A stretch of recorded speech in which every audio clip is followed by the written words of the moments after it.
तो दोस्तों आज की स्टोरी है बूढ़ा बाप। एक गांव में एक आदमी रहता था जो बहुत बूढ़ा हो चुका था, जिस वजह से उसे कम दिखाई देता था और बहुत कमजोर हो गया था। इसलिए अपनी बची खुची जिंदगी अपने बेटे के साथ बिता सके, इसलिए शहर में रह रहे उसके बेटे के घर रहने चला गया। बेटा एक शहर के छोटे मकान में रहता था। मकान तो उसका छोटा था, लेकिन उसके अंदर जो चीजें थी वह महंगी थी। उस मकान में बेटा, उसकी पत्नी और उनका एक 5 साल का बच्चा, यह छोटा सा परिवार साथ मिलकर रहता था। बूढ़े पिता के आने से उनके परिवार का एक सदस्य और बढ़ गया। यह पूरा परिवार रोज सुबह शाम डाइनिंग टेबल पर साथ में खाना खाया करता।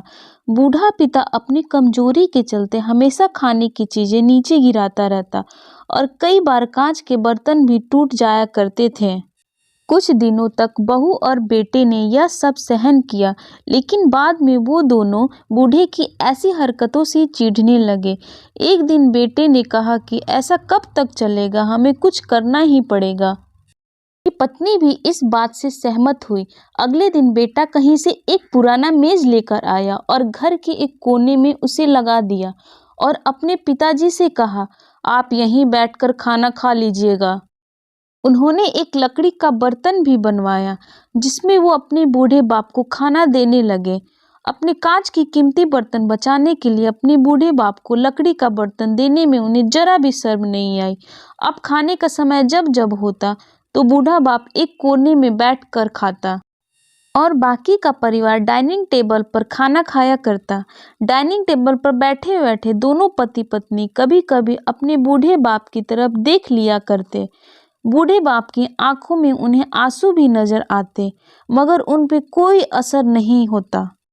बूढ़े का पोता भी यह नजारा हमेशा देखता रहता और अपने में ही खोया रहता। एक दिन जब पति पत्नी डाइनिंग टेबल पर बैठकर खाना खा रहे थे, तब उनका बच्चा जमीन पर बैठकर कुछ कर रहा था। उन दोनों के बच्चे के हाथ में लकड़ी का टुकड़ा देखा, लेकिन उन्हें कुछ समझ में नहीं आया कि बच्चा लकड़ी के टुकड़े के साथ क्या कर रहा है। जब बच्चे के पिता ने उससे पूछा कि बेटा आओ खाना खा लो, तुम नीचे बैठकर क्या कर रहे हो, तब बच्चे ने भोलेपन से कहा, अरे मम्मी पापा, आप दोनों के लिए लकड़ी का बर्तन बना रहा हूँ ताकि आप लोगों को जब बूढ़े हो जाओ तो उस दिन मैं खाना दे सकूं। अपने नादान बेटे द्वारा दी गई यह सहज बात दोनों के दिल में तीर की तरह लग गई।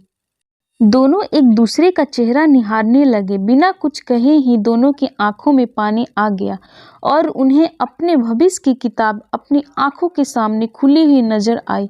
उन्हें समझने में जरा देर नहीं लगी कि अब उन्हें आगे क्या करना पड़ेगा। अगले दिन कमरे के कोने से वह पुराना मेज हटा दिया गया और बूढ़ा पिता और बाकी के परिवार साथ में मिलकर फिर से खाना खाने लगे। बूढ़े की कमजोरी की वजह से हो रही गलतियां भी अब किसी को नहीं चिढ़ती थी। दोस्तों यह कहानी हमें बताती है कि हर वह पत्ता जो हरा है वह कल सूखेगा और डाली के नीचे भी गिरेगा।